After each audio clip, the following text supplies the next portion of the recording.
Bom dia a todos, paz do Senhor Jesus Cristo. Vocês estão bem? Tomaram um bom café? Queria ressaltar que esse café foi preparado só pelos homens da igreja. Nós estamos superando as filhas de Sião já. Falta pouco.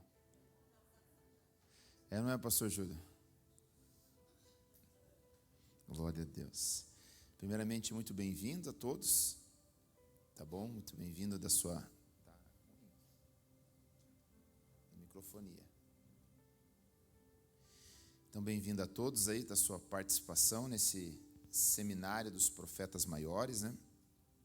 Que foi uma ideia de nós fecharmos o nosso ano letivo aqui na igreja das escolas dominicais, que nós tivemos o ano todo, e também em parceria com o IBA, né? Fazemos esse seminário num tema que é pouco falado, sobre os profetas maiores, tá bom?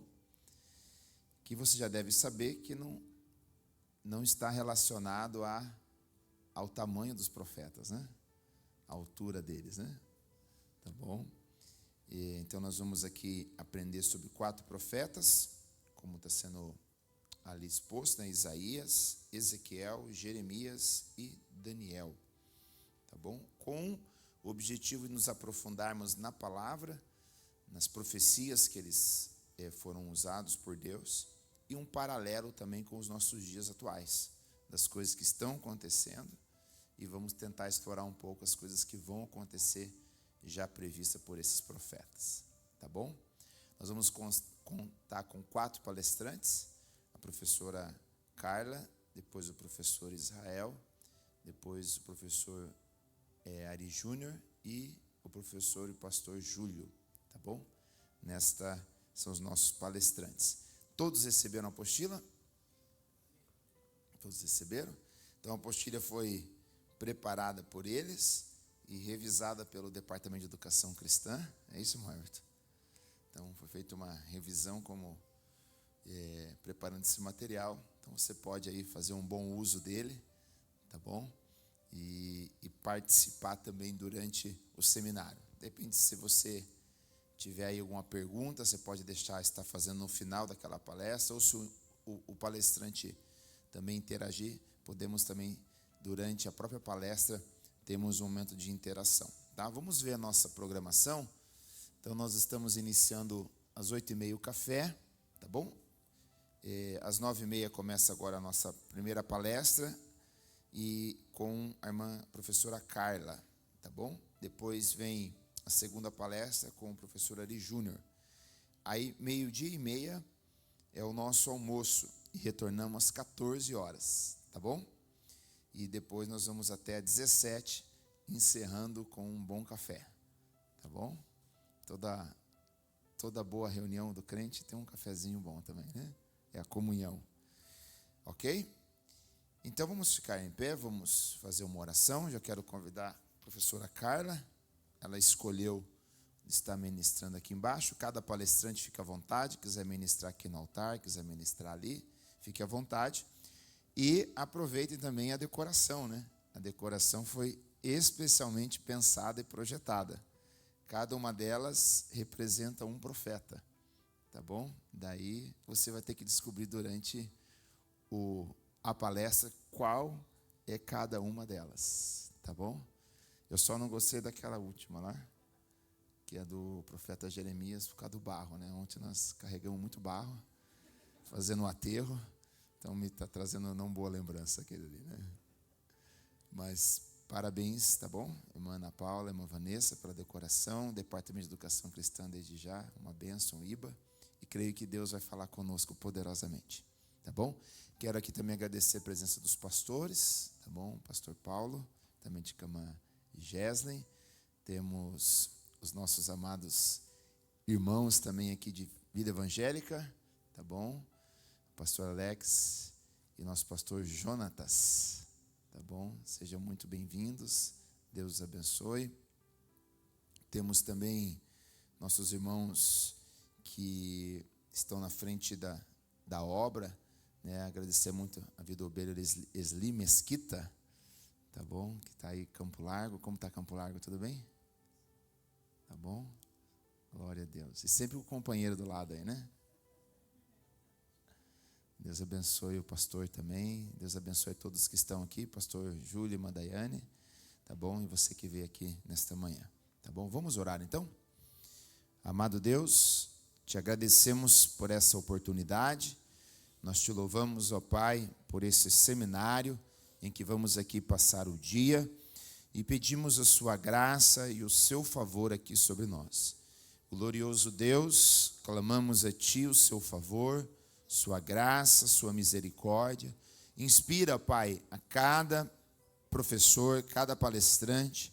Inspira, Senhor meu Deus, a cada um de nós para recebermos a boa palavra numa profundidade, num estudo das Escrituras, ó Senhor. Te louvamos por esse momento, te agradecemos e pedimos a sua bênção sobre nós, em nome de Jesus.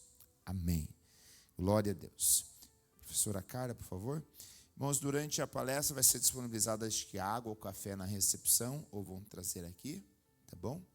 E queria te avisar que o seminário está sendo gravado, não transmitido, mas gravado. Então, você que participou, depois você pode fazer contato com o irmão Everton, a irmã Carla, e você pode obter uma cópia do seminário, tá bom? Vai ser disponibilizado para você, ok? Deus abençoe. Um bom seminário a todos. A paz do Senhor Jesus, a todos os irmãos, amém? É muito bom poder estar aqui aprendendo da palavra do Senhor. Não sei se é bom estar aqui no meu lugar, se seria bom, né?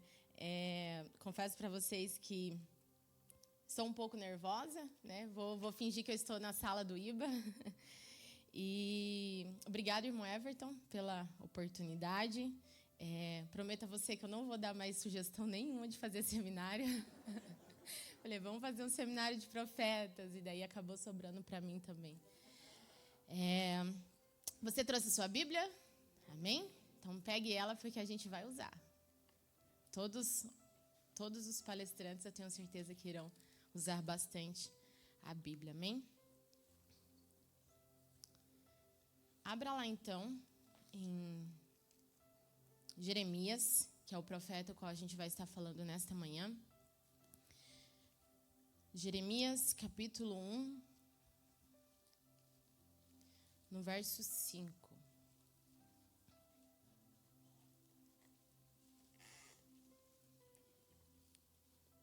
Jeremias, capítulo 1, no verso 5.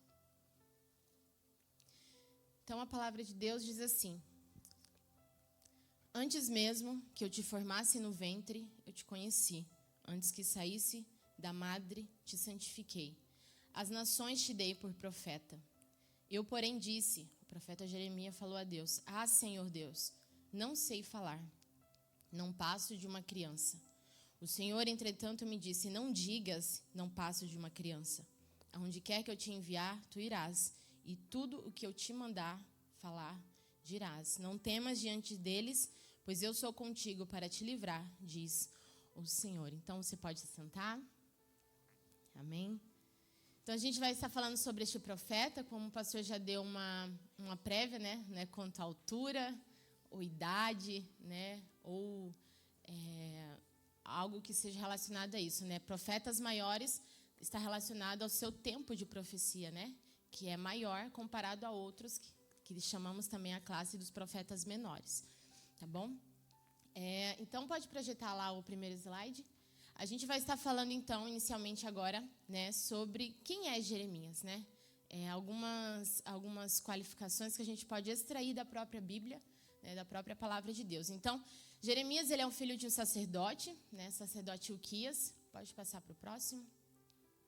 Ele morava em Anatote, que é uma região ali que ficava na parte sul de Israel, ali, né, do país de Israel, da região do reino de Israel em si, no geral, né? Ele não tinha... se você abrir na sua apostila, em Jeremias, na página 14, você vai ver alguns textos, né? Eu não vou acompanhar, de certa forma, como está na apostila, né? Na apostila eu trouxe o grosso, né, para que vocês possam ler depois, em casa. Então, aqui a gente vai só traçar alguns pontos, né, a respeito dele. Então, Ele morava em Anatote, que ficava na região ali, na tribo de Benjamim, que ficava na parte sul, né, ali de Israel em si. Ele começou o seu ministério em 627 a.C. Então, caso alguém não saiba, né, Cristo nasce no ano 0, né? Tudo na história se resume ao nascimento de Cristo, né? A contagem dos tempos é em relação ao nascimento de Cristo. Antes do nascimento de Cristo, então a data ela vai fazer crescendo, entendeu? Então, antes de Cristo ela cresce, né? E depois de Cristo ela vai crescendo também. Decrescente, né? No caso, pegando do início, ela vai decrescendo até chegar, Cristo nasceu. Cristo nasceu, vai crescendo. Então, é 627 antes de Cristo. 627 anos antes de Cristo nascer, tá bom? Então, ele não teve família e nem filhos, né? A gente vai ver que isso foi uma posição de Deus, né? Uma imposição de Deus para a vida dele. O profeta, né? Todos os profetas em si, de alguma forma, ele vai sentir na sua vida, na sua pele, né? A mensagem que ele carrega, né? Então, se você quer ser um profeta, né, por Deus, com esse ministério, saiba que ser profeta tem esse fardo, né? É um árduo ministério. Jeremias, ele sentiu profundamente, você vai ver também com outros, né, outros profetas, que eles sentiram, eles viveram a profecia. Então, ele não teve família nem filhos. Abra lá em Jeremias, no capítulo 16. Jeremias, capítulo 16, no verso 1. Diz assim: Então veio a mim a palavra do Senhor: Não tomarás para ti mulher, nem terás filhos, nem filhas neste lugar. Pois assim diz o Senhor acerca dos filhos e das filhas que nascerem neste lugar onde ele estava, acerca das mães que os tiverem e dos pais que os gerarem nesta terra. Morrerão de doenças mortais, não serão pranteados nem sepultados, mas servirão de esterco para a terra. Pela espada e pela fome serão consumidos, e os seus cadáveres servirão de mantimento às aves dos céus e os animais da terra. Pois assim diz o Senhor: Não entres na casa de luto, né? Isso era uma ordem para Jeremias, ele não podia fazer essas coisas. Não serão sepultados, nem pranteados, ninguém por eles fará incisões, nem por eles rapará a cabeça. Ninguém oferecerá pão para consolar os que estiverem de luto por causa da morte, nem mesmo pelo pai ou pela mãe, nem lhes darás a beber do copo da consolação. Não entres na casa do banquete para te assentares com eles a comer e a beber. Então, o fato de Jeremias não ter mulher, filhos, né, era uma ordem de Deus. Ele não deveria ter, né, para ele também sentir, né, a situação do povo, e também porque se ele tivesse uma família e filhos, eles iriam morrer junto com aquele povo, porque a sentença foi dada por Deus, a gente vai ver o porquê, tá bom? Então, imagine, né, você homem, Deus fala: olha, você não vai ter mulher para o resto da sua vida, você nunca vai ter. Ele não tocou em nenhuma mulher, irmãos. Ele não teve filhos, ele não pôde ter a sensação de alguém, alguma criança, ele chamar de pai. Então, imagine o quão isso é difícil. Né? Eu acredito que o jovem, quando vai crescendo, né, ele vai já tendo aquela expectativa de ter uma família, né? E Jeremias não pôde ter mulher e nem filhos. Então, eu não vou puxar a sardinha, né, para o profeta que eu estou falando, mas ele sofreu, né? Ele sofreu de alguma forma. E ali também, né, ele sofreu perseguição durante o seu chamado. A gente vai ver que ele teve algumas perseguições, amém? Ali na apostila também vai falar que ele é conhecido como profeta chorão. Abra ali em Lamentações, né, que é um compilado de poesias, né, de Jeremias ali, a respeito do povo de Israel. Então, ele era um profeta chorão porque ele realmente se compadecia do povo, né? Ao mesmo tempo que ele trazia espada para o povo, palavra de espada, ele também orava pelo povo. Ele tinha, né, é diferente de Jonas, né? Jonas queria que o povo, né, não recebesse misericórdia. Jeremias não, foi-lhe dado, né, a função de profeta, ele ali resistiu, falou: ai, Senhor, eu não sei falar. E depois, ele então tem um apelo a Deus, né, ele intercede a Deus: Senhor, tenha misericórdia deste povo. Então, Lamentações, no capítulo 3, no verso 48, né, ele fala assim, claro que é uma, não sei se eu posso falar que é hipérbole, né, mas ele fala assim: torrentes de água derramaram os meus olhos, por causa da destruição da filha do meu povo. A filha do meu povo é o reino sul, o reino de Judá.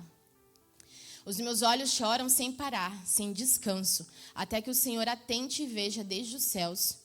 O que eu vejo entristece a minha alma por causa de todas as filhas da minha cidade. Como ave me caçaram os que são meus inimigos sem motivo. Tentaram acabar com a minha vida na cova e lançaram pedras sobre mim. As águas correram sobre a minha cabeça e eu disse, estou perdido. Então ele é conhecido como profeta chorão, né, por causa das suas muitas declarações, né, a respeito do seu sentimento. E ele é um dos poucos profetas o qual a gente pode ver a sua vida interior sendo ali externalizada, né? Alguns profetas você não vai ver sobre ele estar triste, né? Dessa maneira aqui, né? Nessa grande densidade, né? Então, Jeremias ele fez questão, né, de expor aquilo que ele estava sentindo, né? Então, ele é conhecido como esse profeta. Amém? Então, ele teve um assistente, né? Eu não pus ali no slide, mas está na apostila. Ele teve um assistente chamado Baruque, que foi o homem o qual caminhou com ele, né, durante esse ministério para escrever as cartas. Então, quem escreveu, se a gente vai ler ali alguns trechos em Jeremias, ele falando sobre a aflição que ele está sentindo por dentro, no seu interior, não foi ele que escreveu, foi Baruque que escreveu.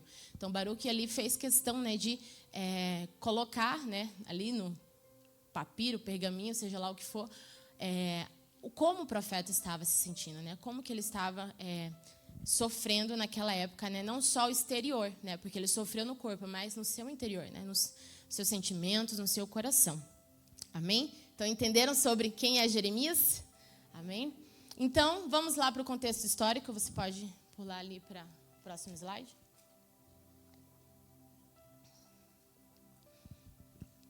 Então, rapidamente, para a gente poder entender, no princípio, irmãos, a Bíblia, a palavra de Deus, vai contar relatos sobre uma teocracia, que era Deus governando o povo, né? Deus dando instruções, direcionando, faz isso, faz aquilo, né? Até ali em Juízes, né? A gente vai ver que Deus escolhe os juízes, Deus que ordena todas as coisas. Samuel foi o último dos homens que governou o povo de Deus nesse modo, né? Nessa modalidade de teocracia, onde Deus governa. Após isso, o povo pede um rei, desesperadamente. Queremos o rei, queremos, né, alguém para nos governar. Então, Deus fala, tá bom, vocês querem? Então, Deus institui ali Saul, né? Saul foi instituído por Deus, mas de acordo com a escolha do povo.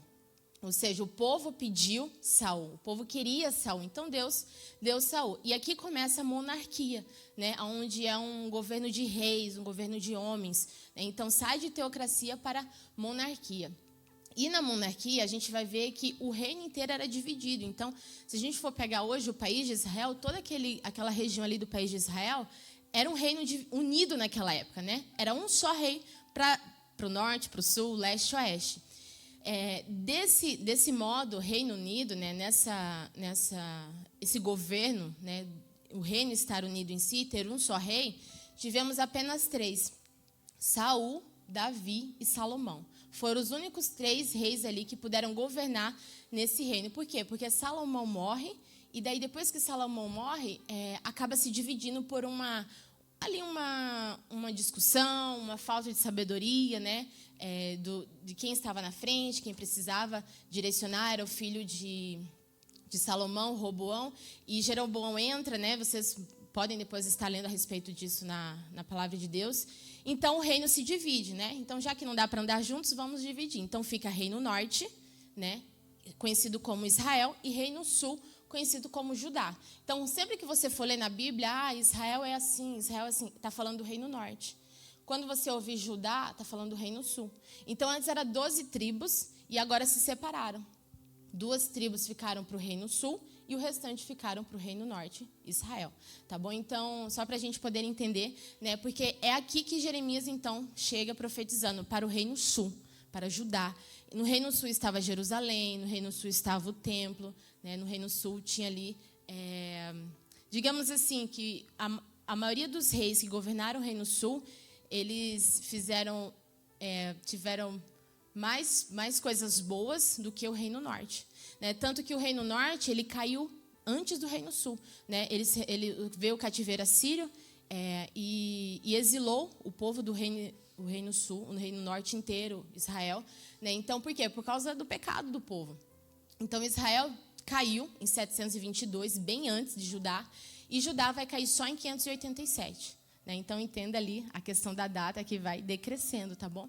Então, assim, a gente vai ver que Judá teve péssimos reis, mas teve mais reis bons em Judá do que em Israel. Amém? Todos entenderam? Então, vamos ali passar então para o próximo slide.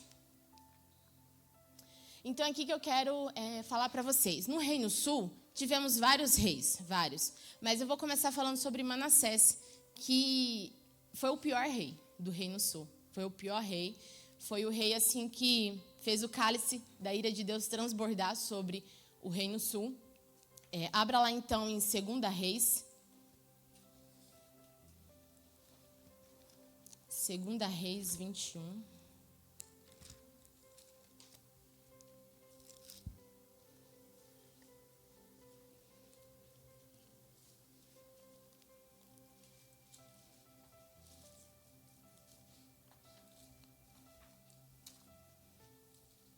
Segunda Reis, capítulo 21.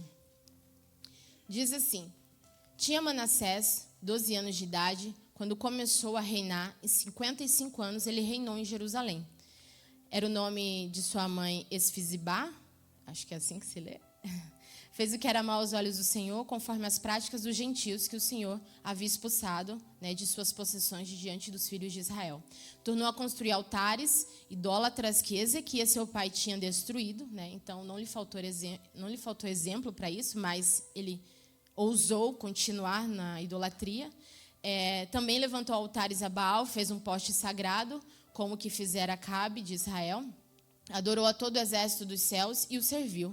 Construiu altares no templo do Senhor, do qual o Senhor tinha dito: em Jerusalém eu porei o meu nome.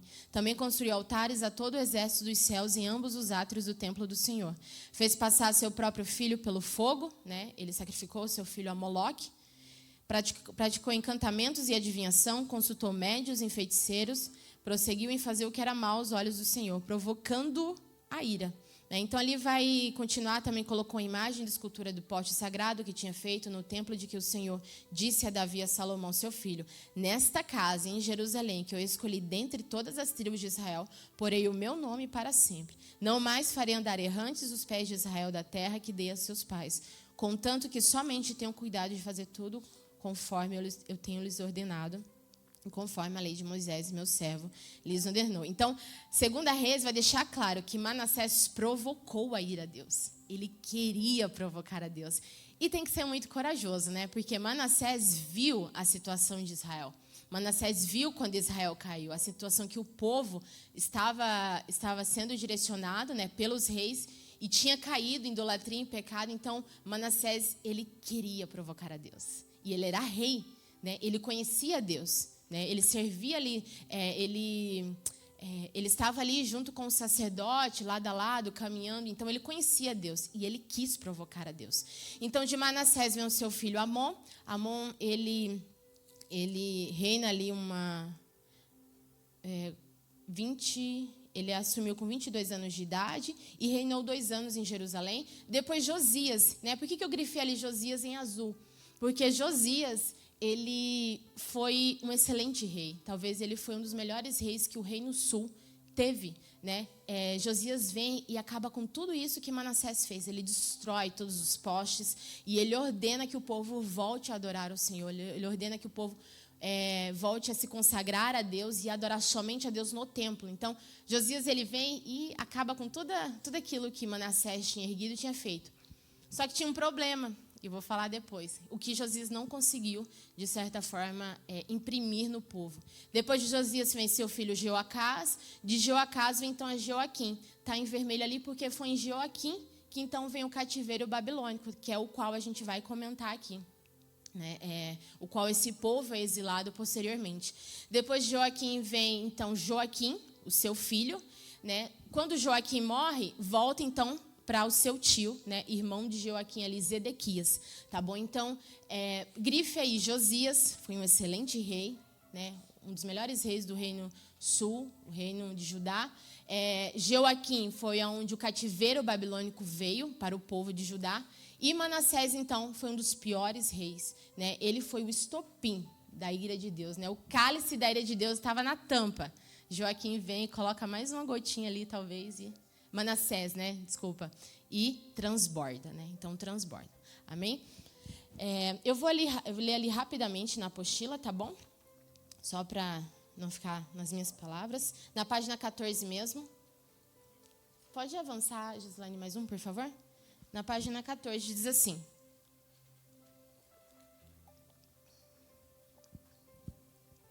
Jeremias assume o seu chamado no 13º ano do rei Josias. Então, é no reino de Josias, naquele reino, aquele rei bom, aquele rei fiel a Deus, que então Jeremias entra, né? Entra profetizando, entra assumindo o seu ministério. Ele foi um notável monarca, destacado por sua retidão perante Deus. Segundo o livro de 2 Reis 23, 25, nenhum rei antes ou depois dele foi semelhante, fazendo o que era bom aos olhos do Senhor e convertendo-se do coração de toda a sua alma e todas as suas forças. Em contraste, o relato de 2 Reis, na página 15 agora, 21, descreve o reinado de Manassés, avô de Josias, um dos piores reis de Israel, durante seus 55 anos de governo. Manassés provocou a ira de Deus ao construir altares idólatras, erguer postes, tudo aquilo que a gente já leu ali em 2 Reis. No próximo parágrafo, ao falecer o rei Amon, pai de Josias, assume o trono e segue os passos do seu pai Manassés, reinando por 2 anos. Amon encontra um fim trágico quando seus próprios servos conspiram contra ele, resultando em sua morte. Em seguida, então, é onde Josias assume. E esse rei Josias, irmãos, ele assumiu com 8 anos de idade. Um dos melhores reis de Judá, ele assume com 8 anos de idade. Ele era uma criança. E ele já estava impresso no coração dele quem era o Deus de Israel. Quem era o Deus, né, daquela nação, daquele povo. Então, ele é conhecido por suas ações virtuosas, realizando uma profunda reforma religiosa. Ele empreendeu uma série de medidas para acabar com a idolatria em Judá, removeu todos os artefatos destinados a Baal e ao poste sagrado. Baal, quem aplicou, quem inseriu a adoração a Baal foi Jezabel, né? Que Jezabel, então, só para vocês entenderem, Jezabel está relacionada ao Reino Norte, né? Jezabel e Acabe, eles são do Reino Norte, o Reino de Israel, a parte de cima. Mas o que essa mulher fez foi tão maléfico que acabou, né, sendo ali, escorrendo para o Reino Sul, né? A idolatria vem sendo trazida para o Reino Sul, né? A adoração a Baal. Então, ele profanou Tofete, que era um lugar onde sacrificava crianças, sacrificava pessoas, né? Crianças a Moloque. Eliminou cavalos dedicados ao sol pelos reis anteriores de Judá. Derrubou altares no terraço do cenáculo e em frente a Jerusalém. Quebrou colunas e postes, encheu os lugares com ossos humanos. Isso também foi uma profecia. No templo do Senhor, Josias derrubou os quartos no templo do Senhor, irmãos. Era dentro do templo, não era na casa deles, era dentro do templo, né? Josias vem e derruba quartos destinados aos prostitutos cultuais e exterminou todos os sacerdotes dos altares idólatras. Então, irmãos, imagine que é como se fosse uma igreja hoje, né? É como se tivesse prostitutos dentro da igreja, né? Tendo relações sexuais dentro da igreja, oferecendo, né, aos seus deuses. Então era como se fosse isso, né? Imagine como se fosse dessa forma. Então estava grande o pecado, né? Tava assim, os olhos de Deus queria fulminar, né? Queria fulminar aquele povo, né? Então era dentro do templo do Senhor. Entretanto, a vida de Josias teve um desfecho trágico ao sair em batalha contra o faraó Neco. Então, assim, Josias, o que ele fez? A Bíblia não vai relatar, eu procurei, não encontrei. Josias, né, ele ficou sabendo que faraó estava querendo, né, guerrear contra o Império Assírio, né, ali a Síria.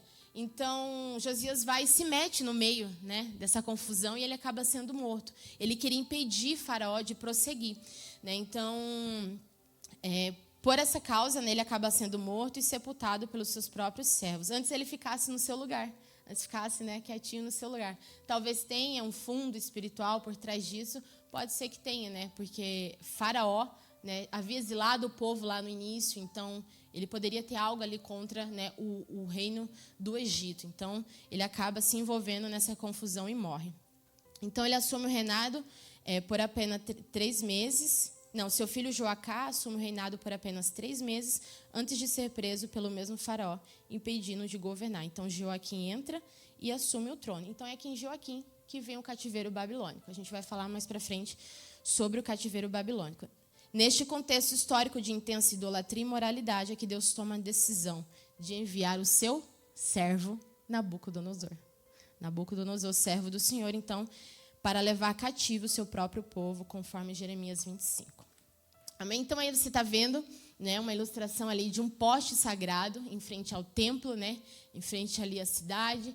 Né? Então, não eram os ímpios, irmãos. Não eram homens e mulheres pagãos, não. Era o povo. O povo de Deus estava idolatrando os deuses. O mesmo povo que ia nos templos sacrificar a Deus lá atrás, porque agora já não tinha sacrifícios a Deus, né? Estava ali, né? Dobrando seus joelhos e adorando a Baal, né? Adorando ali os deuses, adorando outros profetas também, profetas que são pagãos, né? Então, pode passar no outro slide? A gente vai ver então Moloque, né? Que era um deus do qual era sacrificado crianças, entregue crianças a ele, né? Talvez Moloque só mudou a sua forma, mas Moloque hoje ainda existe, né? Existe muitas vezes no coração das pessoas que querem abortar, né? Crianças querem sacrificar crianças de alguma forma. Então, não mudou somente a forma, mas, né, a intenção, né, o espírito de Moloque ainda paira hoje sobre a humanidade. Então, crianças desde o princípio elas são perseguidas, né? Você pode ver lá em Moisés. Né, é perseguido, então há um ataque sobre as crianças, né, uma opressão sobre as crianças, né? Então o diabo odeia as crianças, né, porque a criança, assim como Josias, que era uma criança, né, foi um excelente rei, mas ele começou quando criança. Então o inimigo odeia, né, criança. Então por isso, né, eduque os seus filhos no caminho do Senhor, invista neles, né, porque é enquanto criança que ele vai aprender. Né, aprender tudo aquilo que ele precisa quando estiver grande, quando estiver maior. Né, então, servir ao Senhor na sua casa. Amém? Pode passar, então. Então, estudando o livro de Jeremias, eu posso considerar que o chamado de Jeremias, ele consiste em algo. Abra lá em Jeremias 1.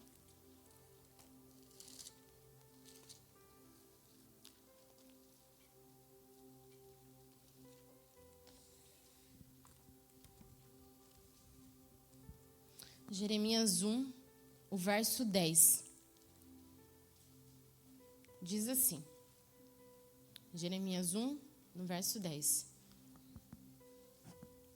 Vê, ponho-te hoje sobre as nações e sobre os reinos, para arrancares e derrubares, para destruíres e arruinares, mas também para edificar e plantar.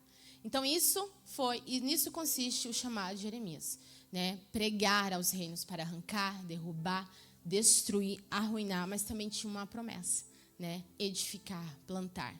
Então, os pecados de Israel, né, consistem em prostituição cultual dentro do templo do Senhor. Em Jeremias, no capítulo 2, se você virar aí a sua folha na Bíblia, no capítulo 2, no verso 17 ao 25, diz assim: não procurastes isso para ti mesmo, deixando o Senhor, o teu Deus, no tempo em que ele te guiava pelo caminho? Agora, que te adiantará ir ao Egito, beber as águas do Nilo? E o que adiantará ir para a Síria, beber as águas do Eufrates? A tua malícia te castigará, as tuas apostasias te repreenderão. Sabe, pois, e vê como é mau e amargo deixares o Senhor, o teu Deus, e não teres temor de mim, diz o Senhor, Deus dos exércitos. Há muito tempo quebrastes o teu jugo e rompestes as tuas ataduras. Né? Esse jugo é como se fosse... o jugo ele é usado no animal para ele servir ao homem ali, né? Está sob o homem controlá-lo. Então, é como se Israel pegasse e quebrasse esse jugo que Deus colocou sobre eles. Mas não era um jugo pesado. Israel tinha que servir ao Senhor de todo o seu coração, de toda a sua alma, com todas as suas forças. Israel vem e quebra esse jugo de servir ao Senhor, de estar perante Deus, sacrificando perante Ele. Então, por isso que ele fala, Há muito tempo quebrastes o teu jugo e rompestes as tuas ataduras e dissestes, eu não te servireis. Contudo, em todo o outeiro alto e debaixo de toda árvore frondosa, tu te deitas e te prostituis. Eu mesmo te plantei como uma vide excelente, uma semente inteiramente fiel. Como, pois, te tornastes para mim uma planta corrupta, uma vide brava? Ainda que te laves com salitre e amontoes sabão, a tua iniquidade está diante de mim, diz o Senhor Deus. Como pode dizer, não estou contaminado e não andei após Baal? Vê o teu caminho no vale, conhece o que fizestes? Camela ligeira és, que anda torcendo seus caminhos. Olha só, jumenta selvagem. A minha Bíblia fala, jumenta selvagem, acostumada ao deserto, e que no ardor do cio sorve o vento, corta o vento, quem lhe pode impedir o desejo? Todos os que a buscam não se cansam, no mês dela a acharão. Evita que o teu pé ande descalço e que a tua garganta tenha sede. Mas tu dizes, Israel falava para Deus, é inútil, eu amo os deuses estranhos e após eles eu irei. Então, Israel, Judá, né? Aqui ele fala Israel porque também Israel estava na idolatria antes de cair. Por isso que Deus vem e derruba, né, o reino e leva cativeiro todas as pessoas. Então, eu amo os deuses estranhos e eu não quero te servir. Por mais que o Senhor nos tirou do Egito, eu não quero te servir. Por mais que o Senhor fez o que fez, operou no Mar Vermelho, proveu o maná, proveu água, não quero te servir, porque eu amo os deuses estranhos. Né? Então, talvez você pode estar pensando aí na sua mente os dias de hoje. Talvez não seja diferente, irmãos. Né? Talvez a gente, eu digo assim, o povo hoje, né? A humanidade hoje, ela prefere os deuses estranhos. Talvez não seja um deus, né? Uma forma física, até que alguns também adoram formas físicas de pedra, cerâmica, seja lá o que for.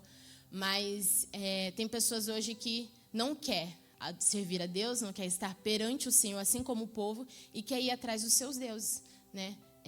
Suas conquistas, seus sonhos, né? Estou falando aqui de ímpios, né? Pessoas que outrora conheciam Deus, serviam ao Senhor, e falam, não quero. O Senhor me livrou, o Senhor me libertou, o Senhor me curou, o Senhor fez milagres, o Senhor proveu na minha casa, mas eu não quero o Senhor, eu prefiro os deuses estranhos. Então, a gente está falando aqui do povo de Israel e Judá, e basicamente o livro de Jeremias, a maioria das profecias de Jeremias vai ser para o povo. É uma profecia para o povo. Mas a gente pode tirar, né, uma lição espiritual de tudo aquilo que a gente está comentando. Então, você fica à vontade para pensar a respeito, para refletir a respeito. Amém? Pode falar. A gente percebe que desde aquele tempo, há uma dificuldade do povo em servir a um único Deus. Há uma dificuldade. Sempre uma tendência à pluralidade de deuses. Por quê? Porque na pluralidade de deuses eu não tenho compromisso com um. Eu tenho vários e eles não são exigentes. E o nosso Deus é um Deus santo, e Ele é um tanto quanto exigente, né, de nós, mas tem grandes benefícios por isso. Mas veja então que essa luta entre vários deuses e um só Deus, ela é desde o início, né, dessa guerra, né? Tá bom? Então louvado seja o Senhor por aqueles que conhecem o único Deus e servem a Ele, né? Amém, é isso mesmo. Lá em Jeremias, no capítulo 3, o verso 6, olha o que Deus vai falar. Só você vir aí a página da sua Bíblia. Jeremias 3, capítulo 3, no verso 6, como está ali no slide. Disse-me o Senhor nos dias do rei Josias, né, quando ele assumiu o reinado, assumiu o seu papel de profeta. Viste o que fez a rebelde Israel? Ele está falando do reino norte agora, ele está falando para Jeremias. Viste o que fez a rebelde Israel? Ela se foi a todo monte alto, debaixo de toda árvore frondosa, e ali andou prostituindo-se. Eu pensei que depois de ter feito tudo isso, ela voltaria para mim, mas não voltou. E você viu também a sua infiel irmã Judá? Eu dei carta de divórcio à infiel Israel e a despedi, por causa dos seus adultérios. Vi, contudo, que a sua infiel irmã Judá não temeu o que aconteceu com Israel. Ela se foi e também se prostituiu. Pela fama da sua prostituição, contaminou a terra, pois adulterou com a pedra e com a madeira. Né? Hoje também não é diferente. Tem aqueles que adoram a pedra, a madeira, aquele que tem boca e não fala, tem olhos e não vê, tem ouvidos e não ouve. Apesar de tudo isso, não voltou para mim, a sua infiel irmã Judá, com sincero coração, mas falsamente diz ao Senhor: disse-me o Senhor, já rebelde Israel justificou mais a sua alma do que a infiel Judá. O que ele está falando aqui? Ele está falando ali como está, depois você pode dar uma lida numa apostila, ele está falando, olha, Israel idolatrou, adulterou, eu dei carta de divórcio, despedi ela, ou seja, foi cativa, e Israel nunca foi restaurada. O reino norte foi realmente aniquilado. As pessoas foram levadas cativo e nunca mais voltou para a terra de Israel. E olha só, sua irmã Judá, Deus está falando para Jeremias. Você viu Judá? Judá viu o que Israel fez e não temeu. Continuou se prostituindo, continuou idolatrando. E aqui no verso 11 ele vai dizer: a rebelde Israel se justificou mais a sua alma do que a infiel Judá. Por quê? Porque Israel tem a justificativa de não ter um exemplo a seguir. Israel, ao reino norte, poderia usar de desculpa, olha, eu não sabia, nesse sentido do exemplo. Judá não, Judá teve Israel como exemplo e continuou se prostituindo. Ou seja, Israel se justificou mais do que Judá, né? É aquela famosa frase, né? Melhor aprender com os erros dos outros do que a gente ir lá e errar, né? Então, é isso que o texto quer falar, que Israel justificou mais a sua alma, por não ter um exemplo do que Judá, que viu a sua irmã norte, né, padecer, ser idolatrada, ser cativa e aniquilada, mas mesmo assim, eu amo os deuses estranhos. Então, é isso que ele quer dizer. Então, talvez aí na tua mente você consiga, mas como será, né? Você deve estar pensando, como será que o povo teve capacidade, né? Imagina a ira de Deus, irmãos. Imagina a ira do Senhor sobre isso, né? Então, é algo assim que a gente vai ler, vai estudar aqui, e você talvez vai ter o mesmo sentimento que Deus, mas também você vai ter talvez o mesmo sentimento que Jeremias teve ao ver aquele povo ali sendo sofrendo. Amém? Pode passar para o próximo. Então, como eu tinha falado, a profecia de Jeremias, ela consiste ali, né, em arrancar e derrubar, destruir e arruinar, e edificar e plantar sobre as nações e sobre os reinos. Amém? Mas em Deus, então, ele concede agora, né? Jeremias vem, Deus fala qual era o pecado do povo para Jeremias. Jeremias vai, começa então a profetizar o povo, a falar a situação do povo, né? Jeremias vai e profetiza e fala. E Deus começa então a mostrar algumas coisas para Jeremias, né? Porque o profeta ele tem que ter visões, ele tem que ter essa experiência, né? E todos os profetas teve experiências como essa. Pode passar para o próximo slide e abra lá em Jeremias, no capítulo 1 mesmo. Jeremias. Outra coisa, irmãos. O livro de Jeremias, você vai ver que a gente vai pular para um capítulo lá no final e voltar. O livro de Jeremias, ele não está ordenado de forma cronológica, tá bom? Na sequência. Então, ali Baruque, ele colocou, escreveu da forma que ele quis, né? Expor ali da forma que ele quis, mas você vai ver que ele vai fazer, né? Esses relatos trocados, tá bom? Então, por isso que eu não estou seguindo a ordem cronológica, tá? Então, Jeremias capítulo 1, no verso 11. Veio a minha palavra do Senhor e disse assim para Jeremias: o que é que vês, Jeremias? E Jeremias respondeu: eu vejo uma vara de amendoeira. E o Senhor disse: viste bem, pois eu velo sobre a minha palavra para cumprir. E veio a minha palavra do Senhor segunda vez: o que é que vês? E eu respondi: eu vejo uma panela a ferver, inclinada para o norte. Disse-me o Senhor: do norte se derramará o mal sobre todos os habitantes da terra. Eu estou convocando, aqui é Deus falando, todas as famílias dos reinos do norte, diz o Senhor. Os seus reis virão e cada um porá o seu trono à entrada das portas de Jerusalém e contra todos os seus muros em redor, contra todas as cidades de Judá. Pronunciarei contra o meu povo os meus juízos, por causa de toda a sua malícia, pois me deixaram e queimaram incenso a deuses estranhos, e se encurvaram diante das obras das suas mãos. Então, irmãos, Deus odeia a idolatria. Deus odeia o fato dele ser trocado. Isso não é só por deuses, por coisas, né? Por intenções, por pensamentos, né? Por vontades. Então, Deus odeia. Grave na sua mente, Deus odeia ser trocado. Deus não suporta o fato dele ser trocado. Amém? Então, pode pular mais um, por favor? Mais um slide. Isso. Então, a vara de amendoeira, né?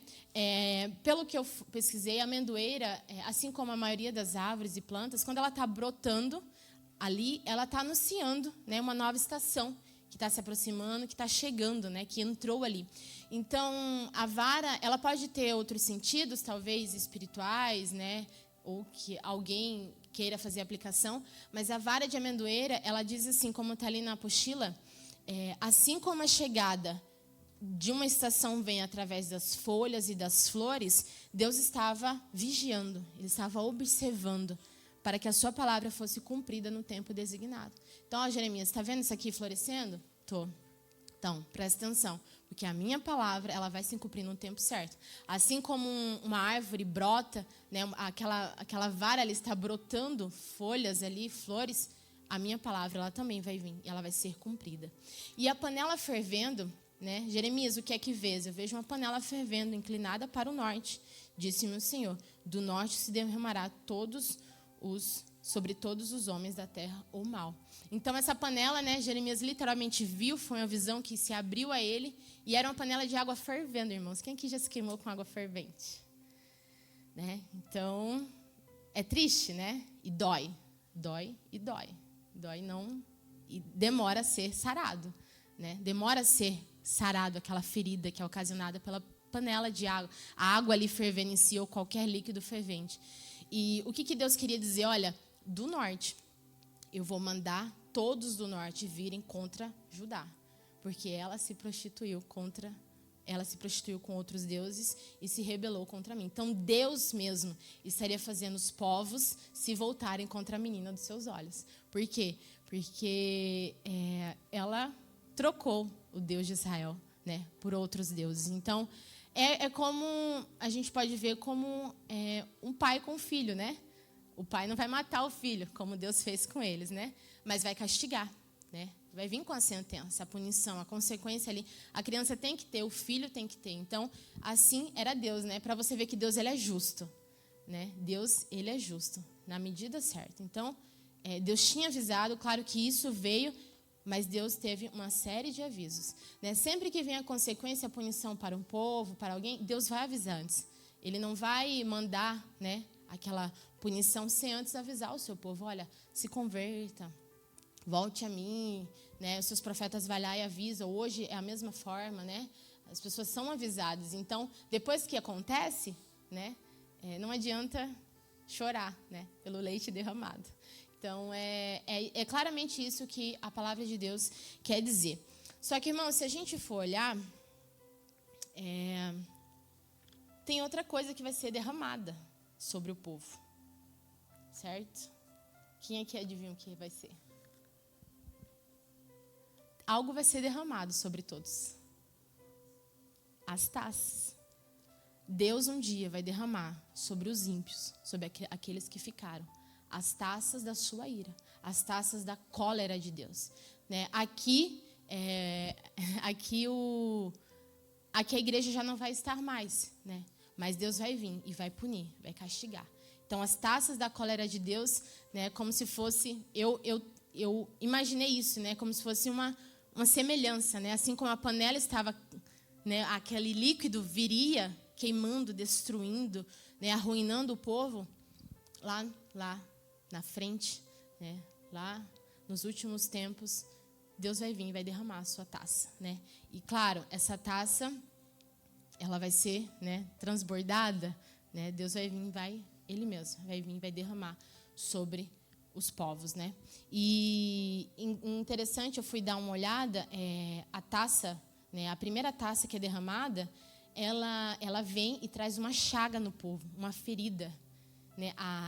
Isso, na verdade, é uma comparação, né? Mas a taça vai vir, vai ser derramada sobre os povos e vai vir como chagas, né? Feridas na pele do povo. E a gente vai ver que era isso que Israel sofria. Israel sofria de uma ferida incurável. Israel sofria de uma chaga que não tinha cura, porque eles não queriam ser curados. Então, vai acontecer novamente. E espero eu e você que não venhamos estar neste dia. Amém? Então, volta lá mais um slide para mim, por favor. E olha só o que Deus fala para Israel. O meu povo, lá em Jeremias 2:13, abra lá. O meu povo fez 2 maldades. O meu povo fez 2 maldades. 2:13. A mim me deixaram o manancial de águas vivas e cavaram cisternas rotas que não retém águas, não prende águas, não segura águas. Né? Talvez você mesma já deve ter entendido o que quer dizer, e ela é óbvia, né? Judá, né? O povo ali de Israel, em vez de desfrutar, né, de um manancial, né, da fonte, né, que jorra, né, água limpa, água pura, né, sem pecado, sem mácula, sem mancha nenhuma, né, para hidratar, né, para restaurar, para curar. Não, eles cavaram. Israel não foi para uma cisterna que já estava pronta. Eles cavaram as cisternas. Cisternas rotas que não retêm água. Não sei, Alice, se aquela é uma cisterna, foi a mais antiga que eu achei na internet. Mas qualquer lugar, né, qualquer buraco que tem ali serve de cisterna. Né? E uma coisa que me fez pensar é que o sentido literal da cisterna, irmãos, é para reter água. É para armazenar água da chuva.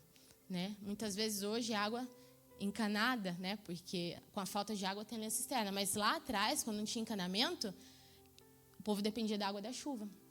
Então, ou seja, mesmo cavando cisternas, a gente depende do próprio Deus, do seu favor, para mandar a chuva. Mesmo a gente cavando cisternas, a gente depende do favor de Deus. Então, a gente não escapa.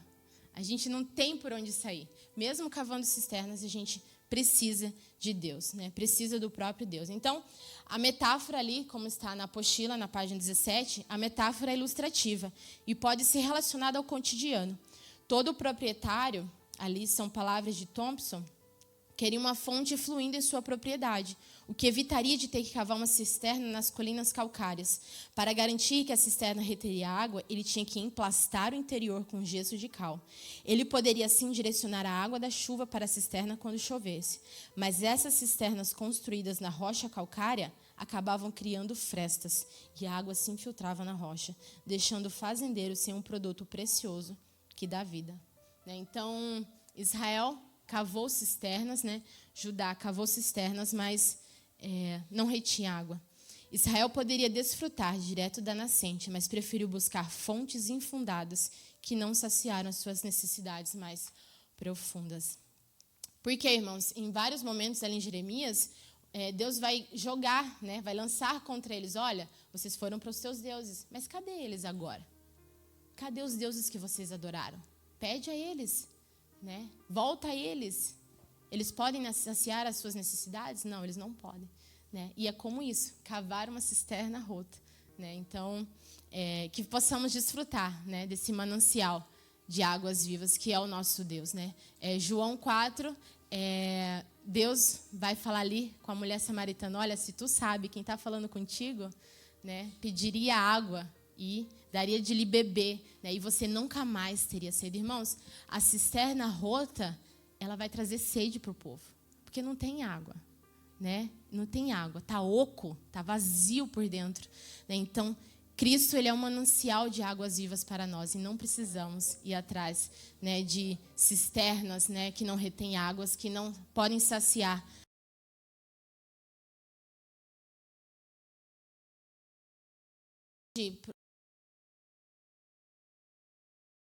Os caminhos do Senhor, se voltaram contra Deus, mas no primeiro problema, na primeira dificuldade, eles vão atrás daqueles que eles foram servir em troca de Deus? Não, eles vêm aos pés de Cristo. E Cristo, com o seu amor, a sua misericórdia,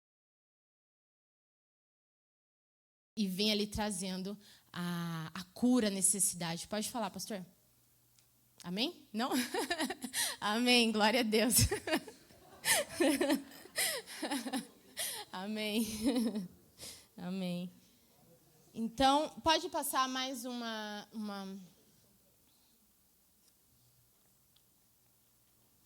Antes de eu pular, pode passar ali, deixar ali no cinto, mas me veio também um texto em Romanos 1:25, e até ali no IBA a gente comentou algo semana passada, e ao mesmo tempo que eu gosto, né, desse versículo, porque ele declara ali o poder de Deus, ao mesmo tempo me traz um pesar, né, de ver ali o sofrimento de muitos, né?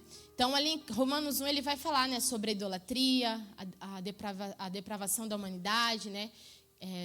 Aquilo que o povo pratica, né, está praticando desde daquela época.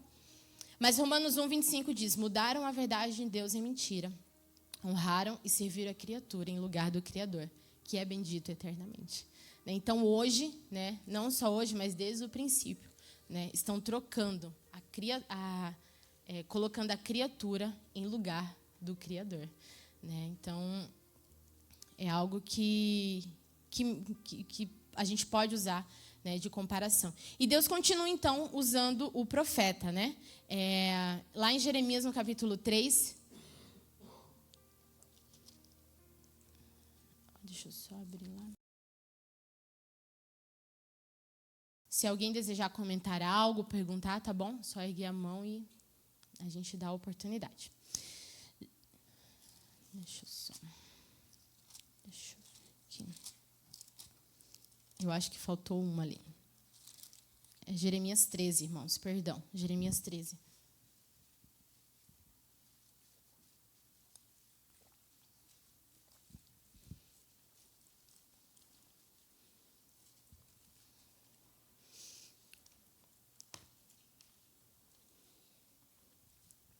Jeremias capítulo 13, do 1 ao 11. Diz assim: assim me disse o Senhor, vai, compra um cinto e põe-no sobre os teus lombos, mas não coloque na água. Comprei o cinto conforme a palavra do Senhor e o pus sobre os meus lombos. Então me veio a palavra do Senhor uma segunda vez. Pega o cinto que você comprou e trazes sobre os teus lombos e vai agora ao Eufrates e esconde ali na fenda de uma rocha. Fui e escondi junto ao Eufrates, como o Senhor me havia ordenado. A fim de muitos dias, disse-me o Senhor, vai agora ao Eufrates e toma o cinto que eu te ordenei que escondesse ali. Fui ao Eufrates, cavei e tomei o cinto, onde havia escondido, mas o cinto tinha apodrecido e para nada prestava. Veio a minha palavra do Senhor. Assim diz o Senhor, do mesmo modo, farei apodrecer o orgulho de Judá e o grande orgulho de Jerusalém. Este povo maligno, que se recusa a ouvir as minhas palavras, que caminha segundo o seu propósito do seu coração e anda após outros deuses para servir e inclinar-se diante deles, será como este cinto, que para nada presta. Pois como o cinto está ligado aos lombos do homem, assim eu liguei a mim toda a casa de Israel e toda a casa de Judá, diz o Senhor, para me serem por povo e nome, louvor e glória. Mas não deram ouvidos. Então, aqui é claro, né, essa experiência, que aqui já não é a visão, é realmente uma experiência. Jeremias vai lá, compra um cinto, coloca em seus lombos, depois ele vai. Então, interessante que Jeremias ele usa o cinto antes de esconder na fenda da rocha. Se a gente for lá em Romanos, no capítulo 11, vai lá de novo para Romanos. Romanos, no capítulo 11, a gente vai ver ali Paulo falando sobre o remanescente de Israel, né? Sobre aqueles que foram cortados. Então, Romanos, no capítulo 11, no verso 7, diz assim: que diremos, pois? O que Israel buscava não o alcançou, mas os eleitos o alcançaram e os outros foram endurecidos. Como está escrito, Deus lhe deu espírito de entorpecimento, olhos para não ver e ouvidos para não ouvir até o dia de hoje. E diz Davi, torne-se a mesa deles em laço e armadilha, em tropeço e retribuição. Escureçam-se os olhos deles, para que não possam ver, e encurvem-se continuamente as suas costas. Digo, pois, tropeçaram para que caíssem. Tropeçaram para que caíssem? De modo nenhum. Mas pela sua queda veio a salvação aos gentios, para provocar ciúme neles. Ora, se a sua queda é a riqueza do mundo e a sua diminuição a riqueza dos gentios, quanto mais a sua plenitude. Convosco falo, gentios, e enquanto for apóstolo dos gentios, glorificarei o meu ministério, para ver se de alguma maneira posso provocar ao ciúme os do meu povo e salvar alguns deles. Pois se a sua rejeição é a conciliação do mundo, qual será a sua admissão senão a vida dentre os mortos? E se os primeiros frutos são santos, também a massa o é. Se a raiz é santa, os ramos também são. Se alguns dos ramos foram quebrados e tu, sendo oliveira brava, foste enxertado no lugar deles e feito participante da raiz e da seiva da oliveira, não te glories contra os ramos. Se contra eles te gloriares, considera isto: não és tu que sustenta a raiz, mas a raiz é ti. Dirás, pois, os ramos foram quebrados para que eu fosse enxertado. Então aqui Paulo ele está falando, e eu achei interessante fazer essa comparação. Jeremias usa o cinto, né? Coloca sobre os seus lombos, né? Usa o cinto ali como sendo o povo, representando o povo, né? Ao redor de Deus. Eu posso entender isso ali, né? É como se fossem os ramos originais, né? Na oliveira, né? O cinto ao redor de Jeremias. E depois Jeremias vai lá, tira o cinto e coloca na fenda. Apodrece e para nada presta, né? Então, assim, da mesma forma, com o povo, aqui Romanos, Paulo está falando, então, para os gentios. Olha, assim como o povo de Israel, o povo de Judá, né, estavam da oliveira. Eles faziam parte daquela oliveira verdadeira, né, original. Eles foram quebrados para que nós, gentios, fôssemos enxertados no lugar. Então, eu posso ver a mão de Deus nisso, né? Deus ele permitiu que tudo isso acontecesse para que nós pudéssemos, né, então, ser enxertados, para que nós pudéssemos ter a oportunidade de ser co-participante dessas bênçãos, né, dessas riquezas que Deus tem, né, Deus tinha para o povo, né, e agora podemos fazer parte também, né, dessas promessas, dessas bênçãos. Amém? Todos estão entendendo? Amém? Então, amém.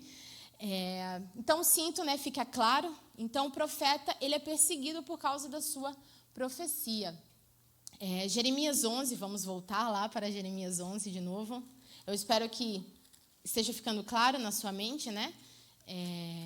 Para a gente entender, o povo estava idólatra, né? Adulterando, indo a outros deuses. Jeremias vem para profetizar contra isso, né? Então, Deus permite ele ter visões, permite ele ter experiências para que, então, ele pudesse, né, mostrar ao povo claramente, profetizar ao povo. Jeremias 11, do 18 em diante. Então, aqui, pela profecia, né, por Jeremias estar profetizando, ele é perseguido por causa da sua profecia. Lá em Jeremias 11, 18, diz assim: porque o Senhor me fez saber a sua conspiração, e eu soube, pois nesse dia me fez ver as suas ações. Aqui, Jeremias está falando que estão conspirando contra ele. Jeremias começa a saber que as pessoas querem matar ele, que as pessoas estão rodeando ele para matar, né, para poder ferir o profeta de alguma forma, né, fazer puni-lo por causa das palavras que eram pesadas aos ouvidos do povo. Eu era como um manso cordeiro que levam à matança. Não sabiam que tramavam projetos contra mim, dizendo: destruamos a árvore com o seu fruto e cortemo-lo da terra dos viventes, para que não haja mais memória do seu nome. Ó Senhor dos exércitos, que julga com retidão, que provas a mente e o coração, veja eu a tua vingança sobre eles, pois a ti descobri a minha causa. Portanto, diz o Senhor acerca dos homens de Anatote, que procuram a tua morte, dizem: não profetize no nome do Senhor, para que não morras às nossas mãos. Assim diz o Senhor dos Exércitos: eu os punirei. Os jovens morrerão à espada, e seus filhos e as suas filhas morrerão de fome. Não ficará deles nenhum resto, porque farei vir o mal sobre os homens de Anatote no ano do seu castigo. Então, quem que estava perseguindo o profeta para matá-lo? Era o povo da sua cidade, o povo da sua região, né? Ali, o povo que conhecia Jeremias. Jeremias estava declarando, então, eram os próximos que queriam matá-lo, né? Por isso que tem aquela passagem que diz, Jesus olha e fala: Jerusalém, Jerusalém, que mata os teus profetas. Então, aqui Jeremias começa então a sentir a perseguição. Mas Israel tinha uma ferida que era incurável. Então, mesmo com Jeremias sofrendo, né, mesmo Jeremias ali sabendo da perseguição, sabendo que ele poderia ser morto, ele continua pregando, mas ele continua clamando em favor do povo. Então, ele orava a Deus, ele pedia a Deus. E aqui em Jeremias também, Deus vai falar, olha, não ore, Jeremias, porque eu não vou aceitar a tua oração. Eu não quero que você ore pelo povo. Eu vou desconsiderar a tua oração. Então, Jeremias clamava, orava para o povo, Senhor, tenha misericórdia da filha a filha de Sião. Ele chamava a filha do meu povo. Jeremias falava, filha do meu povo. Né? Porque ele adotou para si aquele povo. Lá em Jeremias 9, no verso 1, diz assim, Oxalá a minha cabeça se tornasse um manancial de águas, e os meus olhos em uma fonte de lágrimas. Então eu choraria de dia e de noite os mortos da filha do meu povo.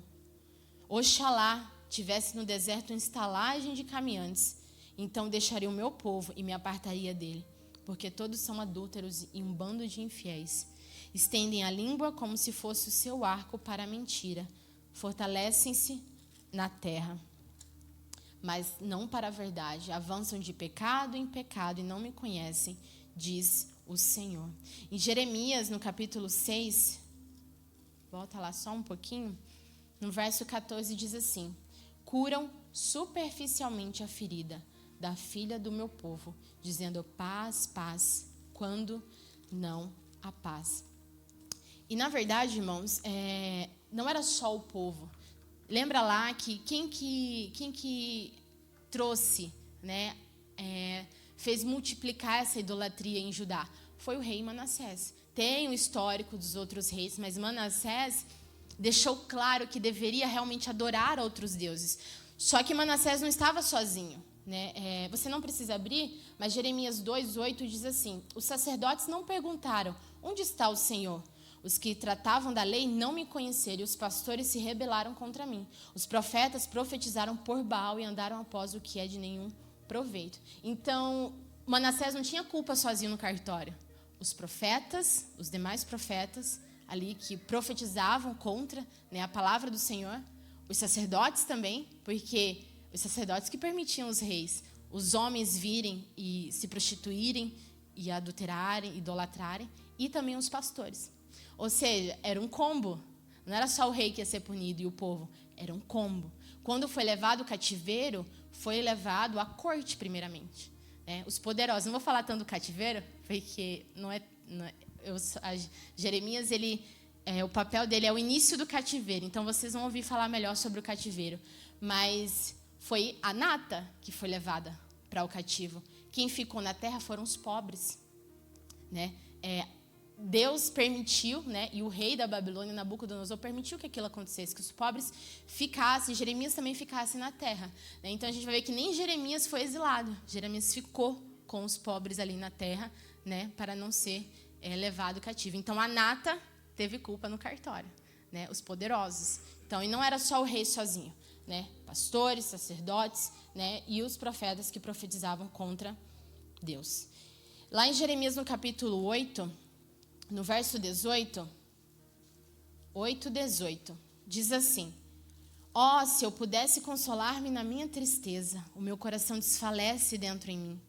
Eis o clamor da filha do meu povo, da terra muito remota. Não está o Senhor em Sião?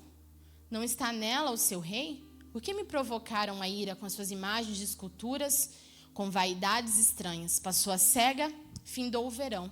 E nós não estamos salvos. Estou quebrantado pela ferida da filha do meu povo. Eu ando de luto e o espanto se apoderou de mim. E esse texto maravilhoso. Não há bálsamo em Gileade? Ou não há lá médico? Por que não se realizou então a cura da filha do meu povo? Né? Então, Gileade está aí pertinho de vocês, as montanhas. Por que não foram então? Aqui está sendo, irmãos, não é que eles iam lá pegar, né, a planta medicinal e trazer. Mas é uma comparação, né? Olha aí, Deus está aí clamando, Deus está aí alertando, profeta, a palavra de Deus. Por que então não foi? Por que os sacerdotes, os pastores não ministraram a cura da filha do meu povo? Porque lá a gente lê em Jeremias 6 que ele está falando. Eles curaram superficialmente a ferida. Então Judá tinha uma ferida incurável. Né? Percebe agora então ali com a taça que Deus vai derramar sobre todos, que era uma chaga dolorosa, a ferida aqui de Israel doía, né? E talvez doía mais para Deus, por mais que a ferida não fosse em Deus, mas doía mais para Deus do que no povo. Eles continuavam no pecado, eles continuavam idolatrando. Então vem aqui, né, Israel tendo essa ferida incurável, né, que é incurável para a natureza humana, né, porque eles não queriam ser curados, né. Há uma grande diferença, né. Eu acho que há dois grupos de pessoas dentro de uma igreja: aqueles que querem a cura e dependem, né, ali da vontade, o favor do Senhor, cura espiritual, cura na alma.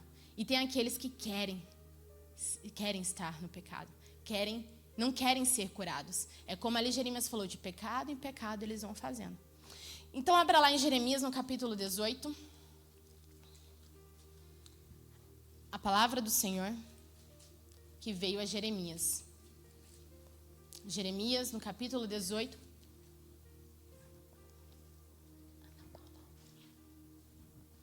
Jeremias no capítulo 18, no verso 1. Todos acharam? Então diz assim: levanta-te, no verso 2, e desce à casa do oleiro, e lá te farei ouvir as minhas palavras. Desci à casa do oleiro e vi que ele estava fazendo a sua obra sobre as rodas. O vaso que ele fazia de barro, porém, se quebrou na sua mão. Pode ir.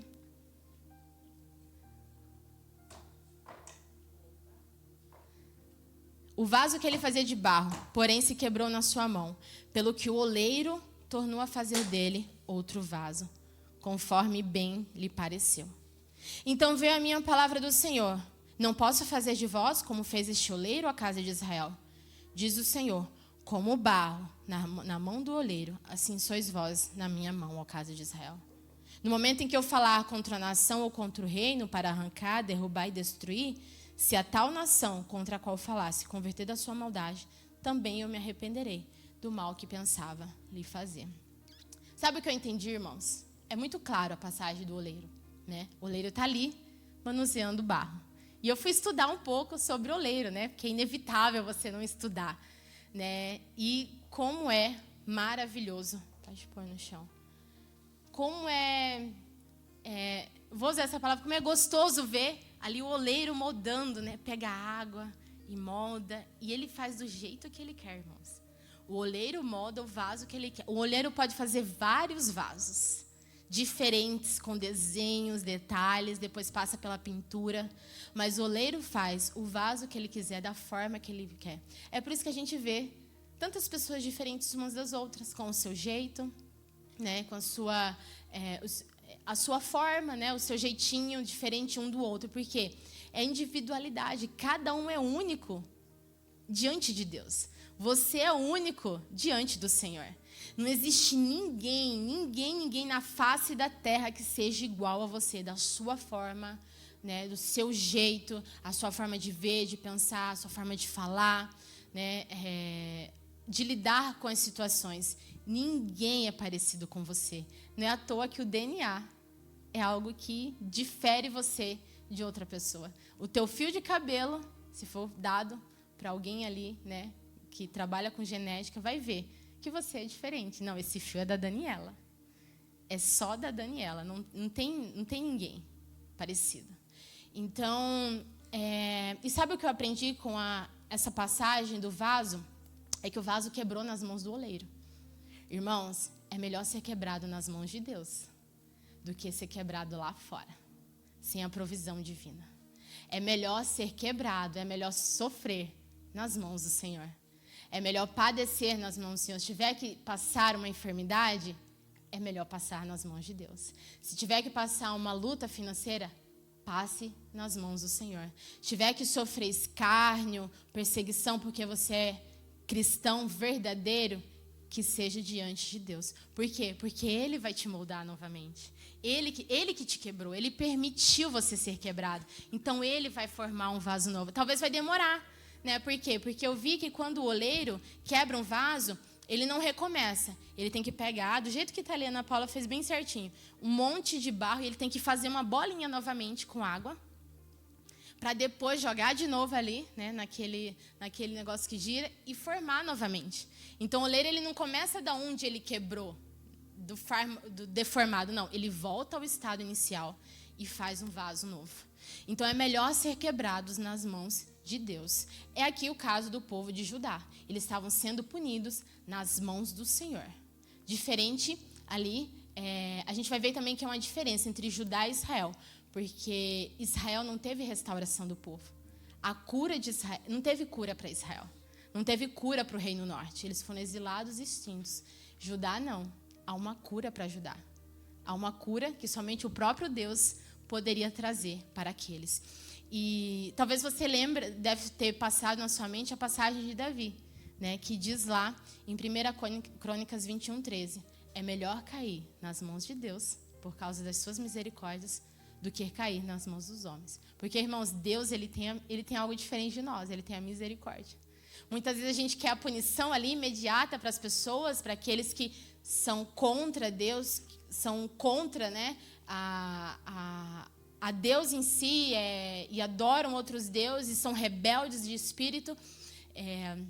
Mas é melhor cair nas mãos de Deus do que cair nas mãos dos homens. Porque os homens não têm misericórdia, eles não têm amor, eles não têm cura para oferecer, né, àqueles que eles mesmos possam quebrar. Então, e a gente vê também Oséias 6:1, né? Vinde, tornemos ao Senhor, porque Ele nos despedaçou. Foi Deus que nos quebrou e Ele nos sarará. Ele fez a ferida, mas Ele vai ligar de volta, porque Ele é dono da vida, Ele é o dono, né, da cura, Ele que salva, Ele que restaura. Então, Deus ele é bem responsável nas suas atitudes, porque se Ele quebra ou permite quebrar, Ele mesmo tem poder para restaurar. Então, eu aprendi bastante com essa passagem. É melhor sermos quebrados, despedaçados, né? Se tiver que estar de luto, que estejamos, mas que seja diante de Deus, porque a restauração vai vir assim como veio para o povo, e a gente vai ver isso. Então, no próximo slide, vem, estou quase terminando, o cativeiro babilônico, né? O grande Nabucodonosor. E eu odiava esse homem, né? Pode pular mais um? Porque eu atualizei e eu não te mandei atualizar. Pode pular, o que fala do cativeiro.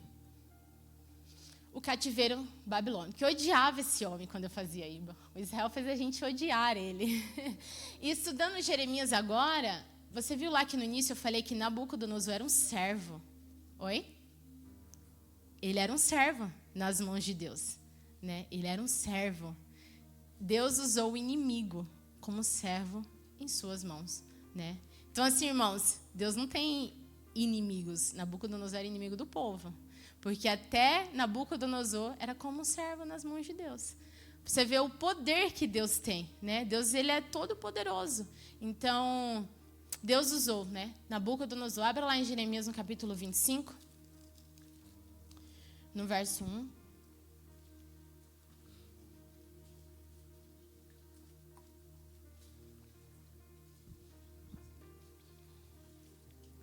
Prometo que eu não vou falar muito sobre Nabucodonosor, mas é que faz parte. Vou deixar para o irmão Ari e o pastor Júlio, né, que estão dentro do cativeiro.